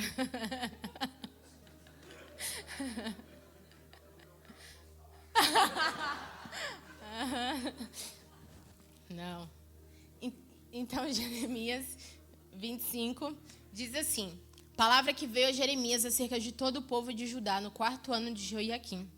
Lembra aquele rei que estava grifado em vermelho? É esse aqui. Filho de Josias, rei de Judá, que é o 1º ano de Nabucodonosor, rei da Babilônia.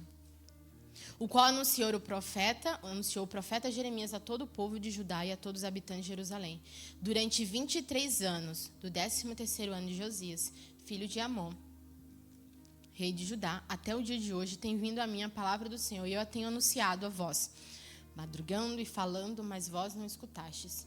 E embora vos tenha enviado o Senhor, todos os seus servos, os profetas, madrugando e enviando, vós não escutastes, nem inclinastes os vossos ouvidos para ouvir.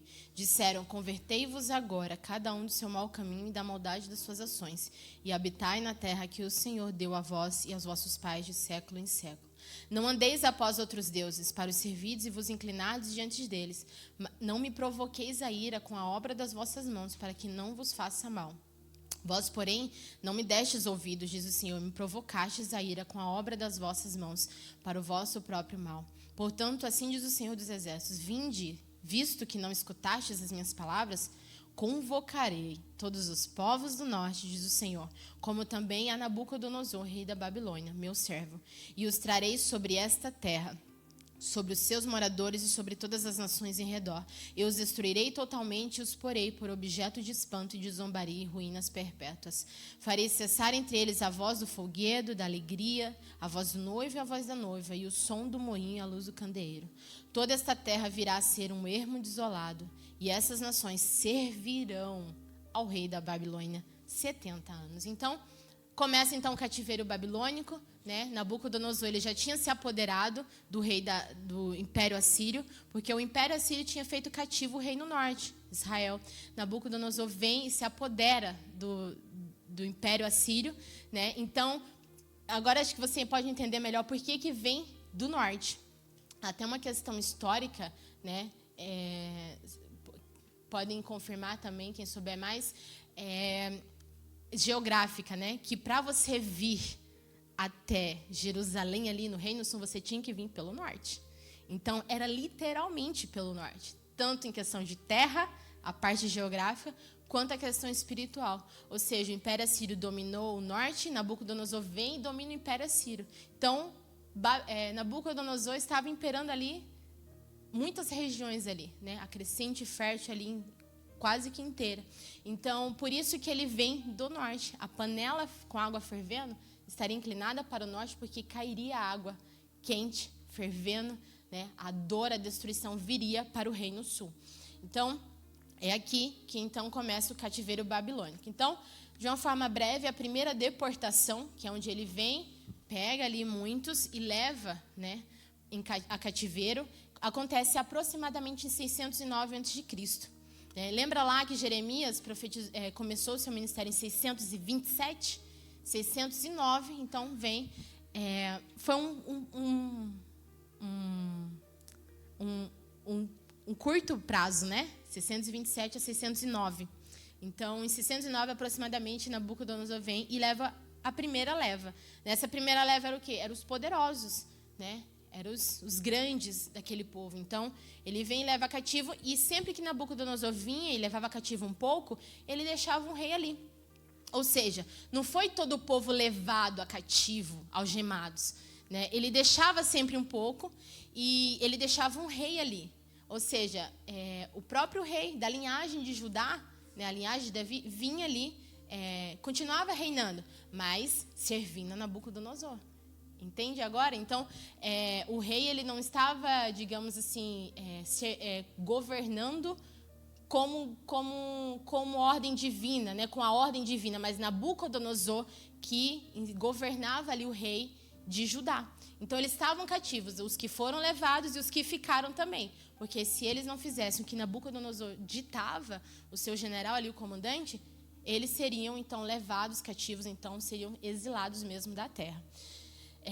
E lá, em Jeremias 27, já estou quase finalizando, Jeremias 27, do 1 ao 12, diz assim: no princípio do reinado de Zedequias, filho de Josias, rei de Judá, veio esta palavra a Jeremias da parte do Senhor. Assim me disse o Senhor: faze um jugo com cordas e pedaços de madeira e põe-os no teu pescoço. Então manda a mensagem ao rei de Edom, de Moabe, os filhos de Amon, a Tiro, a Sidom, por intermédio dos mensageiros que vieram a Jerusalém ter com Zedequias, rei de Judá. Dá-lhes uma mensagem para os seus senhores e dize: assim diz o Senhor dos Exércitos, os Deus de Israel, assim direis os vossos senhores: eu fiz a terra, o homem e os animais que estão sobre a face da terra, com o meu grande poder e com o meu braço estendido, e a dou a quem me apraz. Ou seja, a terra é do Senhor. As pessoas são... A criatura, ela é do Criador. E Ele faz o que Ele quiser. Agora eu entregarei todas estas terras nas mãos de Nabucodonosor, rei da Babilônia, o meu servo. Até os animais do campo lhe darei para que o sirvam. Todas as nações servirão a ele, a Nabucodonosor, a seu filho, ao filho do seu filho, até que também venha o tempo da sua própria terra, quando muitas nações e grandes reis se servirão dele. Se alguma nação e reino não servirem o mesmo Nabucodonosor, rei da Babilônia, e não puserem o seu pescoço debaixo do jugo dele, punirei com a espada, com a fome e com a peste, até a nação. Lá no verso 11, a nação, porém, que meter o seu pescoço sobre o jugo do rei da Babilônia e o servir, eu deixarei na sua terra, diz o Senhor, para cultivá-la e habitar nela. 12, a Zedequias, rei de Judá, eu disse estas mesmas palavras: colocai o vosso pescoço no jugo do rei da Babilônia, serviu a ele ao seu povo e vivereis. Por que morrerias tu e o teu povo à espada, à fome e de peste, como o Senhor disse acerca da nação que não servira ao rei da Babilônia? Não deis ouvidos às palavras dos profetas que dizem: não servireis o rei da Babilônia, pois vos profetizam mentiras. Então, assim, irmãos, lembra lá que eu li no início que Israel tinha quebrado o jugo que Deus colocou neles para servirem a Deus? Um jugo que talvez fosse suave, que não fosse pesado. Então, Judá tirou o jugo das costas dele. Não vou servir ao Senhor. Eu amo os deuses estranhos. Aí Deus, não vai me servir?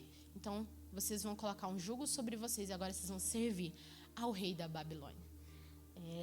Então, eles tinham que servir ao rei da Babilônia, eles tinham que servir ao rei em si. E tem uma palavra também, uma promessa que eles tinham que construir casas na Babilônia, eles tinham que se multiplicar, tinham que frutificar e prosperar na terra da Babilônia. Por quê? Eu entendo que quando eles fossem restaurados e voltados para ajudar, a geração continuaria. Então, eles tinham que... Não havia pecado, irmãos. Não havia pecado servir ao rei da Babilônia. Eles não poderiam adorar. Mas isso aí, o irmão Ari vai falar melhor, eu tenho certeza. Então, a ordem era servir, não adorar. Há uma diferença. Vê lá em Romanos 13. Sujeitai-vos aos vossos governantes, né? Aqueles que estão superiores às potestades. Não adorem, sirvam, obedeçam, estejam sujeitos. Eu acredito que a obediência aos homens, o respeito, a fidelidade aos homens vai até o momento que você precisa... eles pedem que troquem, né, Deus por eles. Então, o povo de Judá tinha que servir, mas não adorar. Então, eles não podiam, deixar de servir, senão tinha uma punição para isso. Mas o profeta, então, ele é ameaçado de morte. Em Jeremias 26, você não precisa abrir, eu vou ler rapidamente. Jeremias 26, 7 diz que os sacerdotes, profetas e todo o povo ouviram a Jeremias anunciando essas palavras. Assim que Jeremias acabou de dizer tudo o que o Senhor lhe havia ordenado, que dissesse a todo o povo, lançaram mão dele os sacerdotes, os profetas e todo o povo e disseram: certamente morrerás. Então, Jeremias é perseguido aqui, é ameaçado de morte. Depois ele é lançado numa prisão e ele implora ao rei Zedequias que tirasse ele dessa prisão, né? Que tirasse ele, porque assim o Senhor, né, não teria uma punição para ele por ele estar tratando o profeta daquele jeito. Mas depois então vem, né, os governantes ali, os auxiliares do rei e jogam Jeremias dentro de uma cisterna. Né, uma cisterna rota. Né, você vai ver ali que tem uma corda ali e é ilustrando realmente essa cisterna. Né. Jeremias depois ele foi retirado dessa cisterna com cordas. Né, ele implorou ao rei novamente: olha, tenha compaixão, né, tenha piedade, porque fazendo mal ao profeta estaria fazendo a Deus. E a cisterna era rota também. Não retinha águas, mas tinha lama dentro dela. Então, aqui a gente pode ver também que o profeta viveu, né, na pele o que o povo, então, estava sofrendo. Né? O povo recusou o manancial e preferiram cavar cisternas rotas. Né? Então, Jeremias aqui passa também por isso. Houve várias deportações, né? Nabucodonosor vinha, né? O seu povo, e levava sempre um pouco, mas no fim de tudo foi deixado os pobres na terra. Até que então a última deportação acontece em 587 a.C., né? E tem ali o período ali até se findar então o cativeiro. Né? O povo passa 70 anos cativo. Eles deveriam servir ao rei, construir, multiplicar em terras estrangeiras. Até então que chega em Jeremias, no capítulo 51, lá no final. Se você for ver ali, ler alguns capítulos ali, de 41 em diante, você vai ver que tem sentenças a vários reis, a vários reinos, né?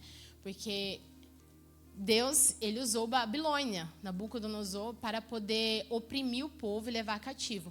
Mas assim que a vontade do Senhor fosse feita e a ira dele se aplacasse, então Deus iria punir Nabucodonosor. Né? Ele seria punido. Né?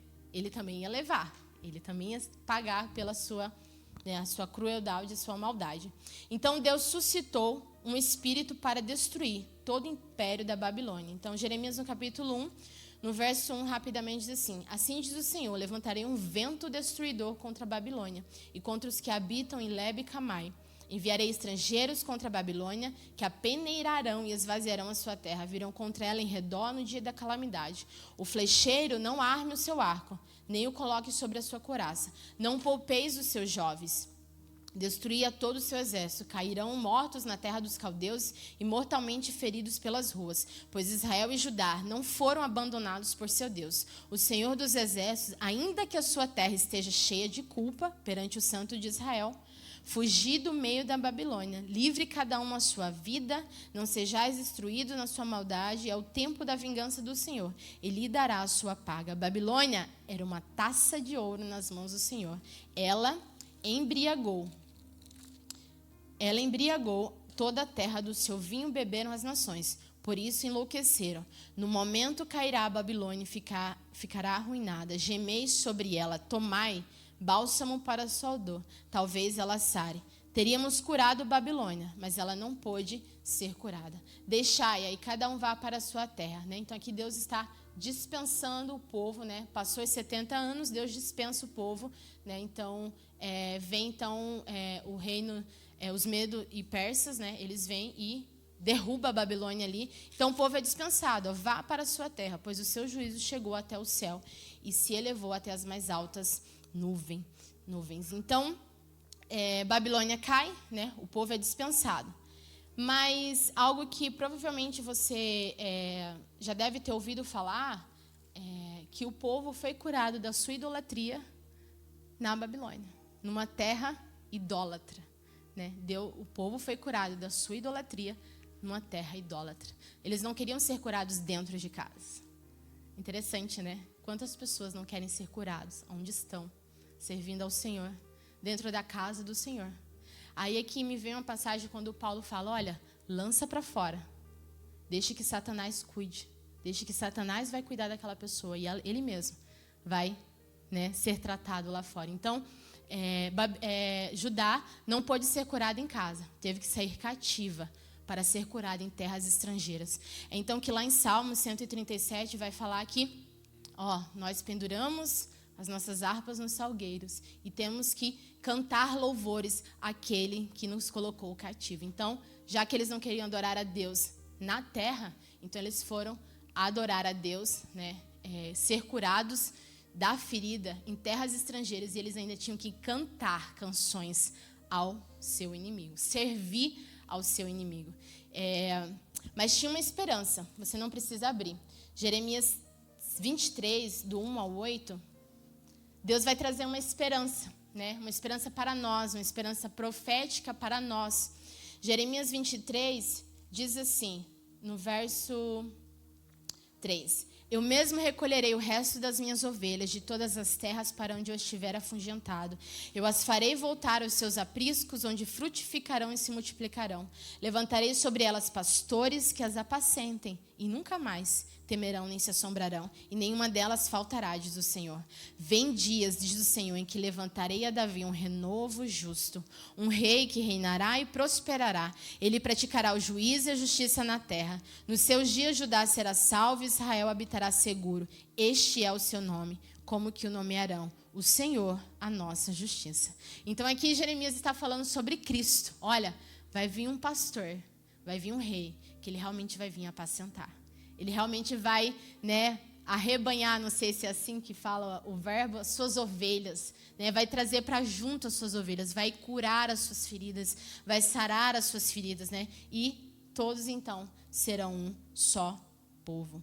E Jeremias, só para não deixar aqui desapercebido, Jeremias ele teve que comprar um campo. Mesmo o povo sendo cativo, Jeremias teve que comprar um campo.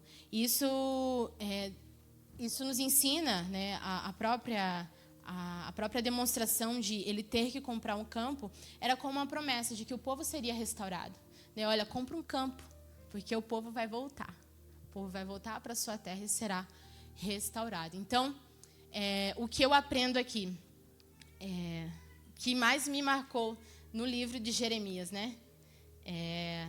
é melhor cair nas mãos de Deus do que nas dos homens. E pior ainda, nas dos nossos inimigos. Então, às vezes, a gente nos questionamos, tá difícil estar na igreja e servir, e tantas lutas e dificuldades. Mas aqui dentro, a gente tem a cura, tem a restauração, tem o bálsamo, tem ali o óleo que pode vir curar e sarar as nossas feridas. Então, nunca desista, não desista deste Deus, não desista desse Deus maravilhoso que, ao mesmo tempo que Ele permite as dificuldades, mas Ele mesmo traz a solução para os nossos problemas. Então, fique firme, porque assim como a restauração veio para o povo que estava idólatra, caído no pecado, a tua vitória vai chegar.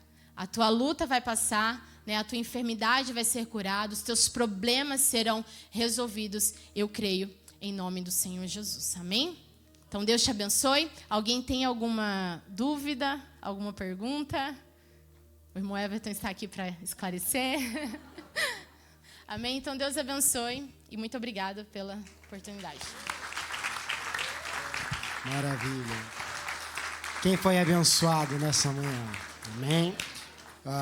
Olha que interessante, A gente, quando vê os profetas, a gente olha e parece algo tão distante, tão longe, tanto tempo, Mas quando a gente começa a estudar, a gente começa a perceber que é tão próximo de nós, Jesus veio para os seus, mas a Bíblia fala que os seus não o receberam, Então, quantas vezes Deus tem batido na sua porta e às vezes você tem dito não, E o interessante é que quando a gente fala do vaso, o vaso ainda Deus está moldando. O nosso vaso, ele só vai estar pronto quando nós escutarmos, pode entrar pelas portas. Você é bem-vindo. Enquanto isso não acontecer, nós estamos na mão do oleiro. E a qualquer momento pode ser quebrado. Porque depois que o vaso está pronto e ele é quebrado, o barro já não serve mais para ser usado. Ou seja, a gente está sendo aperfeiçoado por Deus em todos os tempos, em todos os momentos. Deixe você ser moldado por Ele. Deixe Deus trabalhar na sua vida. Porque muitas vezes nós somos, às vezes, intratáveis por Deus. Deus está falando, e nós não deixamos Deus cuidar de nós. Que maravilhoso esse estudo. Obrigado, irmã Carla. Eu sei que muitas vezes eu falo, irmão Everton, vai você. Eu falo assim, não, é contigo, segura aí que é contigo. Deus vai te usar, Deus vai te abençoar. Eu sei que vai ser uma bênção, E fomos abençoados nessa manhã, A irmã Carla, ela é formada, no IBA desde 2017, E desde lá ela é professora, ela leciona, no IBA várias matérias, Quantas matérias ela já me deu, quando eu estudei o IBA, E uma das matérias que eu mais gostei, que ela lecionou, foi história, a história da igreja, E todas as vezes que ela lecionava, eu vi o amor, no ensino, o amor, a dedicação em que ela ensinava a gente, né, como aluno, né? E nada contra, né? Ela está cursando, né, história, né? Fazendo uma graduação em história, né? Veja à vista que ela gosta, né, da história da igreja, da história bíblica, né? Imagino eu que por conta disso ela está estudando história, né? Muito obrigado, irmã Carla. Deus abençoe a sua vida, né? Irmãos, vamos se colocar de pé agora. Eu vou aqui dar assim 2 minutinhos, pelar um pé aqui, né, para você ir lá fora. Irmão Haroldo, se o irmão puder abrir a porta ali, tem um cafezinho quentinho lá para você tomar um cafezinho, ir ao banheiro lá, esticar as canelas, esticar os braços, né? 2 minutinhos, um pé lá e um pé aqui, para que nós possamos receber o irmão Ari.